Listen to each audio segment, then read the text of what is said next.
Hello प्यारे बच्चों, class 8 बसंत भाग 3 पाठ 6 भगवान के डाकिए पाठ को आज हम पढ़ते हैं। तो सबसे पहले जो है लेखक की जीवनी हम देखते हैं। ठीक है। श्री रामधारी सिंह दिनकर का जन्म सन 1908 ईस्वी में बिहार राज्य के मुंगेर जिले के सिमरिया घाट नामक गांव में एक साधारण किसान परिवार में हुआ था। उन्होंने स्थानीय पाठशाला में प्रारंभिक शिक्षा प्राप्त करने के उपरांत पटना कॉलेज से सन 1932 में बीए इतिहास की परीक्षा उत्तीर्ण की। उनकी प्रमुख रचनाएं संस्कृत के 4 अध्याय, रेते के फूल, मिट्टी की ओर, अर्धनारीश्वर, शुद्ध कविता की खोज, उजली आग, साहित्यमुखी काव्य की भूमिका, लोकदेव नेहरू, देश विदेश आदि रही। ठीक है। भारत सरकार ने दिनकर जी को उनकी उल्लेखनीय सेवाओं के लिए पद्म भूषण उपाधि से सम्मानित किया। संस्कृत के 4 धाम जो लेखनी है उनकी इस लेखनी पर साहित्य अकादमी से पुरस्कार तथा उर्वशी पर भारत के ज्ञानपीठ से पुरस्कृत किए गए। अब आगे बढ़ते हैं। पाठ प्रवेश। इस कविता के द्वारा कवि कहते हैं कि भगवान बादलों के द्वारा पेड़ पौधों पहाड़ों के लिए संदेश भेजते हैं। बादलों द्वारा बरसाया जल उनके लिए सुखद संदेश लाता है। कवि पूरे विश्व को एक मानते हैं क्योंकि प्रकृति ने 2 देशों में फर्क नहीं समझा। वे कहते हैं एक देश से दूसरे देश की जाती सुगंध को कोई बाधा नहीं हो सकती।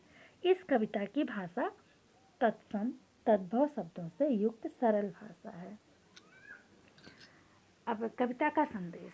भगवान के डाकिए में कवि रामधारी सिंह दिनकर जी ने पाठकों को प्राकृतिक उपादानों के माध्यम से प्रेम, समानता, विश्व बंधुत्व, एकता और भाईचारा का संदेश दिया है। कवि पक्षी और बादल को भगवान का डाकिया माना है, जो बिना सीमाओं को माने हुए एक देश से दूसरे देश तक भगवान का संदेश सुनाते रहते हैं। उनके संदेश को साधारणतः मनुष्य नहीं समझ पाते हैं। पक्षी और बादल धरती के ही अंश हैं। वे मनुष्यों की तरह भेदभाव नहीं बरतते हैं। पक्षी अपने पंखों द्वारा एक देश के फूलों की सुगंध और पानी को दूसरे देश तक पहुंचाते हैं। मनुष्य तो केवल अनुमान लगाते रह जाते हैं, जबकि धरती का भाप एक देश से दूसरे देश में जाकर बरसात के रूप में बरस जाता है। इन प्राकृतिक उपादानों के लिए एक संपूर्ण धरती अपना ही परिवार है। ये मनुष्य की तरह संकीर्ण विचारों के नहीं होते हैं। ये ईश्वर का संदेश समस्त धरती पर प्रचार करते फिरते हैं। देशों की सीमाएं सिर्फ मनुष्यों के लिए है। भगवान के डाकिए पक्षी, बादल, पेड़ और पानी के लिए नहीं है। उनके लिए समस्त जगत अपना परिवार है। कवि ने पक्षी और बादल को भगवान के डाकिए इसलिए कहे हैं क्योंकि ये भगवान का संदेश पहुंचाने का काम करते हैं। वे बतलाते हैं कि जिस तरह बादल और पक्षी दूसरे देश में जाकर भी भेदभाव नहीं करते, उसी तरह हमें भी आचरण करना चाहिए। अब आते हैं पाठ पे। पक्षी और बादल ये भगवान के डाकिए हैं जो एक महादेश से दूसरे महादेश को जाते हैं। हम तो समझ ही नहीं पाते हैं, मगर उनकी लाई चिट्ठियाँ पेड़ पौधे पानी और पहाड़ बाँचते हैं। इसकी व्याख्या हो जाएगी।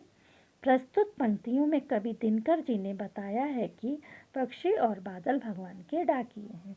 जिस प्रकार साधारणतः डाकिए किसी व्यक्ति का भेजा हुआ संदेश दूसरे व्यक्ति तक पहुंचाते हैं, उसी तरह बादल और पक्षी भी एक महादेश का संदेश दूसरे महादेश तक पहुंचाते हैं। मनुष्य अपने संकीर्ण विचारों के कारण भगवान की भेजी हुई चिट्ठियां समझ नहीं पाता है, लेकिन पेड़ पौधे पानी और पहाड़ उनके संदेशों को समझ पाते हैं और पूरे धरती को ईश्वर के भेजे हुए संदेशों को सुनाते हैं।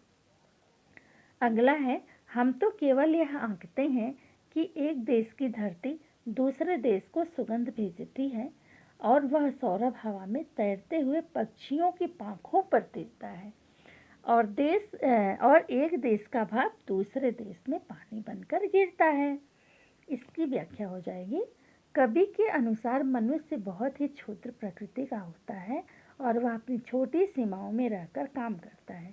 इसके विपरीत धरती पर व्याप्त फूलों की महक हवा में तैरती हुई पक्षियों के पंखों पर सवार होकर एक देश से दूसरे देश पर फैलता रहता है। एक देश का भाव दूसरे देश में जाकर पानी बनकर बरसात करवाता है। इंसानों की तरह बादल एक सीमा में बंधे नहीं रहते हैं और न ही अपने पराये का भेदभाव ही रखते हैं। पेड़, पानी, बादल और पहाड़ पूरी धरती को अपना घर समझते हैं और किसी भी प्रकार की संकीर्णता में न रहने का संदेश देते हैं। अब आते हैं अभ्यास प्रश्नावली में बच्चों, ठीक है। पहला क्वेश्चन है, कवि ने पक्षी और बादल को भगवान के डाकिए क्यों बताया है, स्पष्ट कीजिए। इसका उत्तर हो जाएगा, कवि ने प्रस्तुत कविता भगवान के डाकिए में पक्षी और बादल को भगवान का डाकिया माना है। मानव अपनी संकुचित सीमा में बंधा रहा है, उसके लिए दूसरे देश दुश्मन के समान है। वह ईश्वर का भेजा हुआ संदेश नहीं समझ पाता है। इसके विपरीत पक्षी और बादल किसी सीमा में नहीं रहते हैं, वह भगवान का संदेश पूरी धरती तक पहुंचाते हैं।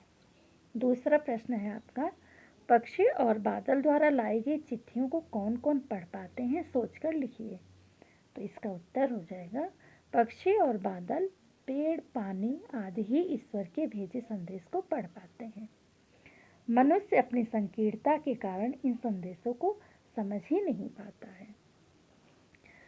इन पंक्तियों का क्या भाव है, यहाँ किन लिखा है पर ये होगा इन पंक्तियों का क्या भाव है। जैसे पक्षी और बादल प्रेम, सद्भाव और एकता का संदेश एक देश से दूसरे देश को भेजते हैं। तो इसका भाव हो जाएगा, पक्षी और बादल ये भगवान के डाकिए हैं जो एक महादेश से दूसरे महादेश को जाते हैं। ख में देखिए, प्रकृति देश देश में भेदभाव नहीं करती, एक देश से उठा बादल दूसरे देश में बरस जाता है। इसका भाव हो जाएगा, वह सौरभ हवा में तैरते हुए पक्षियों की पाखों पर तैरता है और एक देश का भाव दूसरे देश में पानी बनकर गिरता है। ओके। फिर चौथा क्वेश्चन है आपका, पक्षी और बादल की चिट्ठियों में पेड़ पौधे, पानी और पहाड़ क्या पढ़ पाते हैं। इसका उत्तर हो जाएगा, पानी और पहाड़ ही ईश्वर के संदेश को समझ पाते हैं। भाप और धरती की सुगंध को किसी सीमा में बांधा नहीं जा सकता है। पूरी धरती पर भाईचारा, शांति और अपना पराया का भेदभाव नहीं करना चाहिए। सभी प्राणी मात्र का हित देखना चाहिए, परोपकार की भावना से काम करना चाहिए। यह संदेश मनुष्य नहीं समझ पाता है, वह राष्ट्र, धर्म, जाति, लिंग आदि सीमाओं से बंधा रहता है। वह पक्षी और बादल की तरह संपूर्ण विश्व के लिए कार्य नहीं करता है। पांचवा क्वेश्चन है आपका, एक देश की धरती दूसरे देश को सुगंध भेजती है, कथन का भाव स्पष्ट कीजिए। तो हाँ, करते हैं ना। धरती के लिए उस पर रहने वाले सभी प्राणी एक समान हैं, वह अपना पराया का भेदभाव नहीं करती है। एक देश की धरती की सुगंध दूसरे देश में बेरोक टोक आसानी से पहुंच जाती है। यह सुगंध पहुंचाना ही संपूर्ण धरती को एक परिवार मानने जैसा है। पूरी धरती को ही प्रेम, एकता और भाईचारे का संदेश देना भगवान के डाकिए का लक्ष्य है। यहाँ पे कुछ शब्दार्थ हैं बच्चों, जैसे शब्द हो गया केवल, अर्थ हो गया सिर्फ, आंकतः अनुमान, धरती पृथ्वी, सुगंधः खुशबू, सौरभः खुशबू, पंखो पंख, तीरता तैरता, भाप वाष्प। तो प्यारे बच्चों, इस कविता को अच्छे से पढ़िए, समझिए और अपना जो है अपडेट मुझे कल शाम के 4 बजे तक भेजिए। So thank you.